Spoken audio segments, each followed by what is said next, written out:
સત્ય સનાતન ધર્મની વધારેલા હરિગુરુ સંતની કલ્યાણ મહારાજની જય. તો મર્યા પછી મોક્ષ મળે એવું કોઈ નથી આધાર. સદગુરુના શરણે જઈને જાણી લો નિરાધાર. સત્સંગ વિના મન સમજે નહીં, ભલે અગમ પદમાં જાય. સદગુરુ મહારાજની જય. મહારાજે કીધું એમ કે મર્યા પછી મોક્ષ મળે એવો કોઈ આધાર નથી. કારણ કે જો સદગુરુના શરણે જાય તો આ નિરાધાર જણાય એવું છે. કારણ કે પ્રગટની બલિહારી છે બેન, પ્રગટ છે એ હોંકારો દેશે. ગમે એવું છે આવે બેટા કે ગમે તે કેવું છે તો એ પ્રગટ હશે એ હોંકારો દેશે તો આપણને શાંતિ થશે. કીધું ને કે સંત શાંતિ મળે ને એને ત્યાં જઈ સંતના શરણે જાય અને શાંતિ મળે એને આપણે સંત કહીએ. કારણ કે આ સંતનો પ્રગટ પુરાવા છે આવા. અને શાંતિ માટે જ આપણે ગુરુના શરણે જઈએ છીએ ને, બાકી ગુરુના શરણે જવાની બીજી જરૂર શું છે? કારણ કે આ અનેક આવરણમાં આપણે ઘૂસવાઈ ગયા છે. આપણે આવ્યા પણ આપણું ઘર ભૂલી ગયા છે, આપણને ખબર નથી. એટલે મૂળ ઘર ક્યાં છે?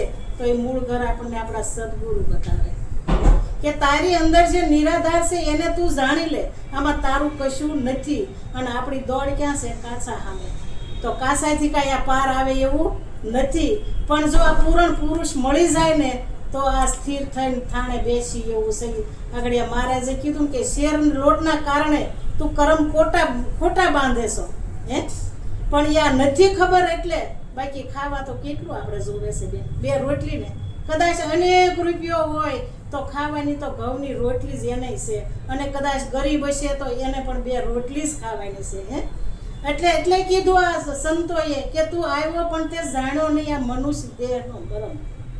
કે તું તારો મર્મ જાણી લે. જો વાત પોતાની કરી જ્યાં જાવ ને પાછા જ વાળ્યા ને કે તું આ તારું મન દોડે છે તો તું મનની પાછળ તું દોડમાં તું થોડુંક વિચારી લે. પણ ક્યારે આપણને એવા વિચાર આવે કે આપણને એવા મહાપુરુષનો ભેટો થાય ત્યારે આપણને સંત પાછા મળે. આપણાથી આપણને આપણો માર્ગ મળતો નથી તો આપણા ઘરે આપણે હતા જ. પણ આ બધું ઓળખતા આપણે આ દુનિયાનું આ જગતનું જ્ઞાન આ બધું પાકું થઈ ગયું ને એમાં ઘૂસવાઈ ગયા. હવે આ ક્યાં જાવું, ક્યાં ઠરવું? હમણાં કીધું જીવન સાહેબે કીધું કે દેખનતા કોઈ પરખનતા તો કોઈ નિરખનતા. આ જણન ઝાલર ક્યાં વાગે છે? તો આ કોણે બનાવ્યો આ પવન સરખો? આવે ને જાવે અને બોલે ને બોલાવે. કોણે બનાવ્યો આ પવન સરખો? એને તમે ઓળખી લો તો ઈ ક્યાંય સેટો નથી. હમણાં તમે કીધું ને 32 દરવાજા આપણામાં ઘણા બધા છે પણ આ એક દરવાજાને જો જણાય જાય તો આ પાછો દરવાજા તો મૂક્યા છે પણ બનાવનારો પાછો અંદર છુપાઈ રહ્યો છે એ આપણને ખબર નથી. એટલે આપણે વાટે ને ઘાટે બહાર દોડવી છે. પણ બહાર કીધું ને કે ગંગાજીમાં નાહી, યમુનાજીમાં નાહી તો યા સામળું બેન ધોવાય છે પણ મન ધોવાય છે નહીં. મનને તો જો ધોવું છે તો કોઈ આવા મહાપુરુષનો સંગ થાય ને તો ધોવાય એવું છે.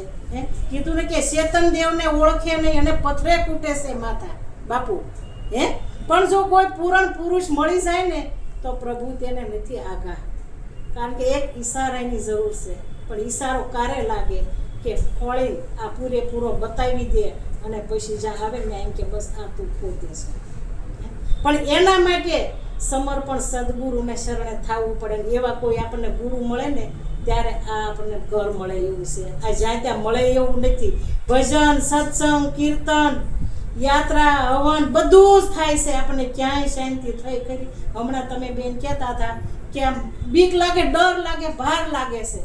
કાંઈ એનું આમ શબ્દ નહોતો આવતો કે મારે શું કહેવું. અને ટૂંકમાં કહી દઈ તો એક અકળામણ થતું હતું, મારે શું બોલવું શું કેવું કાંઈ ખબર નહોતી. કે આમ આપણે આક્રોશ થઈ જઈએ ત્યારે આપણે કેવી જગ્યાએ આવી. પણ બેસ્ટ જગ્યા છે બેન. આ કાંઈક થાય ને ન્યાસ કાંઈક મળે એવું છે. આ ઈ જ નિરાધાર વસ્તુ છે. બાકી તો આ તો બધું છે બેન, આના લીધે તો મન ડોલ છે મારા વાલા. પણ આપણને શાંતિ નહીં થાય બાપા. શાંતિ માટે તો જો આમાં કોઈ ઉતારશે ને તો આ કામ થાય એવું છે. આપણને હું વળગ્યું છે? એક ભ્રમનું ભૂત વળગ્યું છે. અને એ ભૂત છે ને આવા સંતો લઈ લેશે. એ ભૂત ઈ કાઢે છે. બાકી આ બ્રહ્મના ભૂત નીકળ્યા વગર બે જેમ છે ને એમ આપણને ઈશ્વર ભગવાન પ્રભુ કૃષ્ણ જે કહીએ સાંભળ્યા, જે આ બાપુ કહીએ, હવે એ બાપુની બધી વાત બાપુએ દેહે કરી એ વાત આપણે બધું જાણીએ, પણ બાપુએ મૂળ શું કર્યું છે એ આપણે જાણતા નથી. તો એમાં કાંઈક આપણી જ જેવા હતા તો એનાથી બધું થયું, તો આપણાથી કેમ નથી થતું? આપણે ક્યારેય વિચાર કર્યો ખરો કે એણે કર્યું એના આપણે ગુણ ગાવા માંડ્યા, બરાબર છે, પણ એ ગુણ ગાઈને આપણને લાભ થાય છે ખરો? પણ બાપુએ શું કર્યું આ વિચાર ક્યારેક કરવો પડે કે એનામાં એવી કઈ શક્તિ છે, કાંઈક ઓર શક્તિ છે. તો ગામે ગામ ફર્યા છે ને, ગામે ગામ ડેરી બનાવી, આ રામકૃષ્ણ જેવા વર્ષોના વર્ષો વહી ગયા તો હજી નામ ભૂસાતા નથી, પણ એના કાંઈક એવા ગુણ રહ્યા છે ત્યારે ને આવા સંતો કાયમ જીવિત છે બેન. અને મારી તમારી જેવા તો કાસા છે, આજ આવે ને કાલ મરવા વાળા છે. આ મીરાબાઈએ પણ કીધું ને કે આજ જન્મે ને કાલ મરે એવા વરને વરીને હું શું કરું, કે મને તો એવો મળે કે મારો અખંડ સુડલો લે, ક્યારે કોઈ દે ભાંગે નહીં બાપ.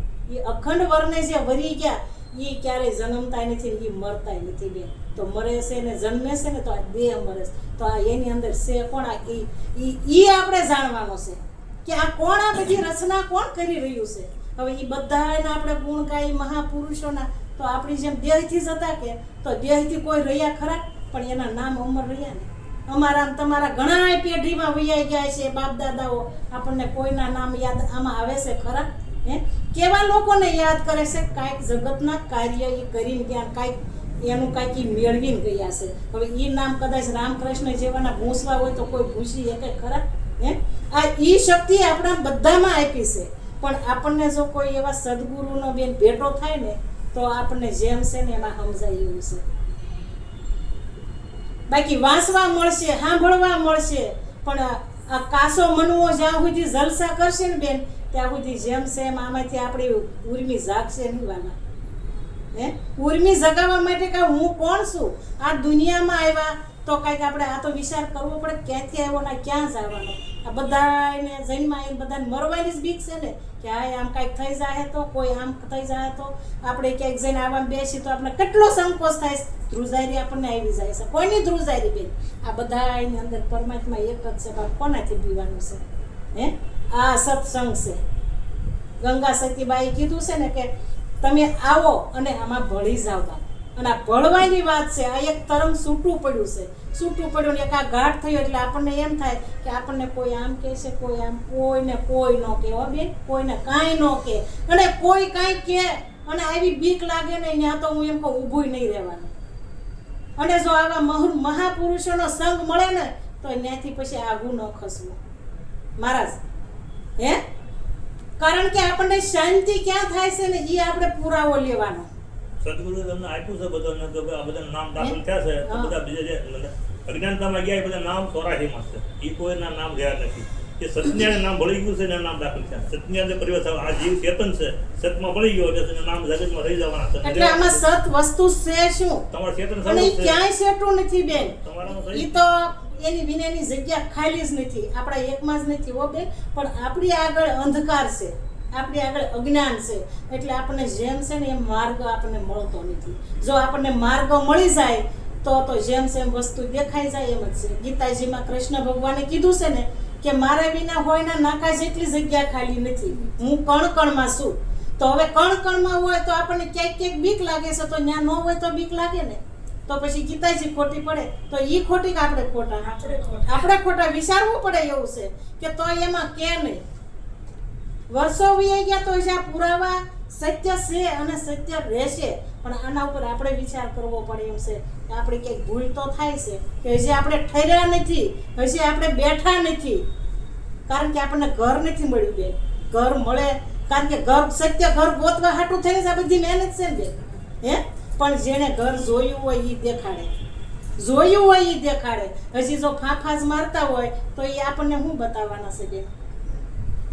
આવો આમ કરો, આટલું આ કરો, આ કરો, એટલે આપણે ઈ એમાં લાગી જાય પાછા. પણ કરવાથી તમે શું કરવાના છો બેન? કરી કરીને ક્યાં સુધી કરવાના છે? એટલે આ વિચાર કરવાનો છે કે આ બધા નિરાંતે બેઠા લ્યો આ જુઓ તમે ટોળા નથી, હજારો લાખોના ટોળા હોય છે, બરાબર છે, પણ સતના ટોળા ઝાઝા ન હોય બેન. હે તમે માર્કેટમાં જાઓ, બજારમાં જાઓ, જ્વેલર્સ કેટલા હોય? ઓછા હોય ને, બાકી દુકાનો કેટલી હોય? હે તો બધા જોવા જાશું. સોનીને બધા આંટો મારવા કોઈ જાય છે ખરા? લેવું હોય એને અને જાવું હોય એને કેટલો વિચાર કરવો પડે છે. હે એમાં આ જો વિચારમાં જો વિચાર આવે ને તો આ સાર મળે એવું છે. અને મળી જાય, ચોક્કસ મળી જાય. હું કામ ન મળે? મળે જ તે. કારણ કે થાક્યા વગર આ વસ્તુ આપણને મળે એવી નથી. આપણે થાકશું નહીં ત્યાં સુધી આપણે દોડ્યા જ કરશું, પણ થાકશું તો ક્યારેક વિચાર થાય. આ ગંગા સતી બા બધાના પુરાવા આપણે લઈ, ક્યાં ભણવા ગયા હતા, ક્યાં ભજનમાં ગયા હતા, એને કેવી ભક્તિ કરી છે કે સદાય એનું નામ અમર છે. હે બોલો હું હતું એને ગામમાં ખોડું ગામમાં રહેવા નહોતા દીધા બેન, અને સત્તા જુઓ તમે એનો પ્રકાશ. કોની તાકાત છે પૂછીએ કે સત વસ્તુ વાળી હતી બાપુ. સદગુરુના શરણે બાપુ ઈ સમર્પણ થઈ ગયા. સમર્પણ થવું પડે. હે કારણ કે સદગુરુના શરણે શીશ હોપે ને ત્યારે આ વસ્તુ મળે. મૂળ શીખવા વગર વસ્તુ મળે એવી નથી. પણ મૂળ કઈ આ કાશી મૂળ નહીં હોબે, ખાસો મૂળ ત્યાં વસને બંધાવવું પડે. ગંગા સતીબાઈ કીધું ને સદગુરુ શબ્દના થાવ અધિકારી પાનભાઈ. હે પછી તમને આ સમજાવું ત્યાં સુધી નહીં. એમ સદગુરુનો સત્ય શબ્દ મળી જાય ને બેન તો શબ્દ છે ને ઈ નામનું નિશાન છે, ઈ આ સાહેબ છે. જે કયો ઈ છે બધા અલગ અલગ કીધું. કોઈએ વચન કીધું, કોઈ આત્મા, મીરાબાઈ આત્મા કીધું ને એને છેલ્લે કે આત્માને ઓળખ્યા વગર આ લક્ષ 84 નહીં મટે. અને ભ્રમણા, કઈ ભ્રમણા? જગતની બધી ભ્રમણા. આ હાચું કે આ હાચું. હે તો આપણે બ્રહ્મા જ ખોવાના ને. તહેવાર આવે ને આપણે લાગી જાય, જન્મ ઉત્સવ આવે ને આપણે લાગી જાય. ભગવાન દર શ્રાવણ મહિનામાં જન્મતા હશે તો બધા ભગવાન જાતા ક્યાં હશે ભાઈ? રામનવમીમાં જો રામ જન્મતા હશે તો બધા રામ જાતા ક્યાં હશે? આપણને ક્યાંક મળવા જોઈએ કે ન મળવા જોઈએ? બાપુ ઈ જન્મતા નથી, ઈ મરતા નથી. આ બધું મનનું કારણ છે બેન. જો મન પવિત્ર થઈ જાય અને સદગુરુને શરણે જાય અને જો મન પાછું વળી જાય સમજીને તો ક્યાંય દોડ્યું કરવાની જરૂર નથી. કારણ કે પોતાના સંયમ પ્રકાશ પ્રકાશ ભાષીનો ત્યાં સિવાય બીજું કશું નથી. આ સદગુરુની વાત છે. એટલે સદગુરુને શરણે જાવું અને પરિપૂર્ણ સમજી લેવું અને સમજીને અને પછી આ રસ્તે હાલવું તો આપણને થોડુંક હેલું પડે એવું છે. બાકી અધરો અધર દોડવાથી તો આ જગતમાં થાક સિવાય અને ખર્ચા સિવાય કશું નહીં થાય. આ બે જ વસ્તુ થાય.